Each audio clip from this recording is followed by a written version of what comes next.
ተልባ የሆነች ህዝብ ነው ያስቸገረን እየተሙለጨለጨ ማለት ነው። ለዛ ነው የመጨረሻ ደረጃውን 3 አመት ሙሉ ታግሰናል። ታገሱ ስንት ሂዶችን አሳለፍን። ከዚህ በላይ ህመሙ ደግሞ የሚገባው ከኛ በላይ ቤተሰቡ ነው። አንዳንድ ጊዜ በቤተሰቡ ቦታ ሆነን ማሰብ አለብን። እናትና አባት በስተርጅና አይናቸው እስኪጠፋ ማልቀስ የለባቸው። ተስፋ ሰጠናቸው፣ ህዝብ ተባበረ። የሚፈለገው ይሄ ነው ተባልን፣ የሚፈለገውን አደረግን። ምን ፈልገውን አድርጉልን ሲባል ማድረግ ካልቻሉ ስህተቱ ማጋር እንደሆነ ይታወቃል።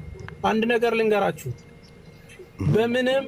በምንም ጉዳይ እኔ እስከ ሞትም ቢሆን ዋጋ ሰጥቼ እሄዳለሁ። አሁን ኢትዮጵያውያን የታገደው ኢትዮጵያ ከታገደ እኔ ደግሞ ሁሉም ሀገር መሄድ ይችላልው። ፍቃድ ካገኘው መንገዱ የምታስተካክሉና የምታውቁት ነገር ካለ እኔ ነገ ተነስቼ እሄዳለሁ። ስራዬን አቁሜ ነገ ተነስቼ ሳውዲ መሄድ ይችላልው፣ ስራዬን አቁሜ ማለት ነው። ሶ ያለኝ የኒውዚላንድ ሲቲዝን ነው። 180 ሳውዲ ላይ መግባት እንደምችል አውቃለሁ።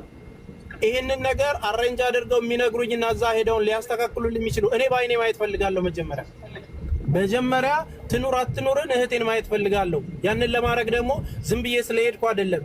ኤምባሲው የቀጠሮ ቀን አመቻችቶ ኃላፊነት ስለወሰደ የተወከለውም ሰው ቀን ቀጠሮ አስይዞ እስር ቤት ገብታ ያለችበትን ሁኔታ ለህዝቡ ማሳወቅም የኔ ኃላፊነት አለብኝ ብዬ ስለማስብ፣ ስለዚህ ኢትዮጵያውያን አይችሉም ቤተሰብ አይችልም ከተባለ ደብዳቤው ማይጽፉ ከሆነ ለእኔ ደግሞ የሚቻልበትን ነገር ያስተካክሉልኝና እዛ ሄጄ እኔ ወርም ይፍጅ እኔ ራሴን ችዬ ያለውን ነገር አደርጋለሁ።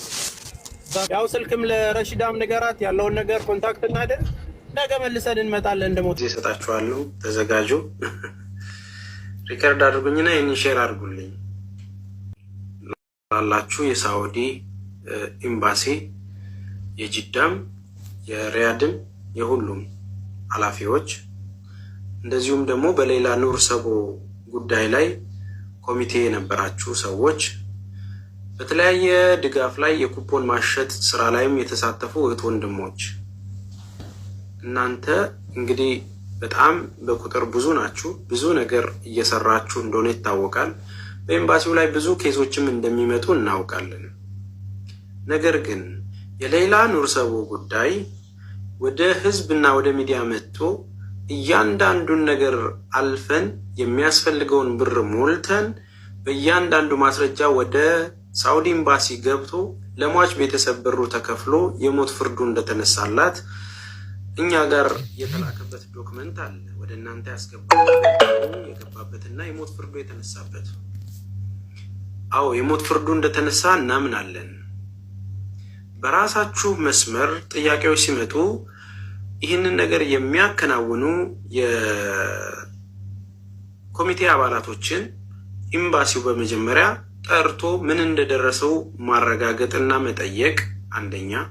ሁለተኛ ይህንን ጉዳይ የያዙ የኤምባሲ ውስጥ ያሉ ሰዎች ምን ላይ እንደደረሱ ለህዝብ መግለጽ በሚችሉባቸው መንገድ በመንግስታዊ አካሄድም ከሆነ በራሳችሁ ፔጅ በራሳችሁ መግለጫ በሶሻል ሚዲያም እንዲተላለፍ ከሆነ ደግሞ እኛ እንደ ቲም ሌላ ስንት ለፍተን ይህንን ነገር ብር አሰባስበን ልከንላችኋል። ገብቷል። 27 ሚሊዮን ብር ተልኮ ኦልሞስት 9 ሚሊዮን ብር ቀሪ በቤተሰቦቿ አካውንትም አለ። አሁን ላይ ስትወጣ ያንን ብር ለራሷ በአካል ልናስረክብ ዝግጁ ሆነን በቤተሰቦቿ አካውንት የተሰበሰበው ብር አለ። አሁን ላይ ከኢድ በኋላ ትፈታለች ተብሎ 18,000 ሰው ባለበት ቦታ ላይ እንኳን ደስ ያላችሁ የሚል ነገር መግለጫ ተሰጥቶን ነበር። አሁንስ ልጅቷ ምን ደረሰች? እውነት ትፈታለች የሚለውን ነገር ግልጽ ያለ ነገር በሚዲያ ላይ ወጣችሁ መቼ ነው የምታሳውቁን? እቺ ልጅ የእናንተስ ልጅ አይደለችም ወይ? የህዝብ ልጅ አይደለችም ወይ? ትንሽ ትልቁ የተረባረበላት ልጅ አይደለችም ወይ? መቼም ከእናትና አባቷ ከቤተሰቦቿ በላይ እናስብላታለን አትሉም? ቤተሰቦቿስ እንደዚህ በሚዲያ ላይ እንባቸውን ማፍሰስ አለባቸው ወይ? እንደ ቀልድ ዝም ብሎም የሆነ ነገርስ መነገር አለበት ወይ? እንደ መንግስት አካል ይህንን ነገር በኃላፊነት ወስዳችሁ በሚቻለው አቅምስ ቤተሰቦቿን ወስዶ ልጃቸውን በአይናቸው እንዲያዩ ማድረግ አይቻልም ወይ? እንግዲህ እኛ ካለው ብር ላይም ትኬት ተቆርጦላቸው ወደ አዲስ አበባ መጥተው ልጃቸውን ሄደው ይዩ እያልን እየጮህን ነው። ያ ነገር ግን የማይሆንበት መንገድ አለ። ምንም አይነት ቪዛዎች ስለቆሙ በስፔሻል መምጣት አለባት። ለዚህ ደግሞ ሳውዲ ላይ ያለው ኤምባሲ ደብዳቤ ለዋናው ቆንስላ መጻፍ አለበት ተብለናል።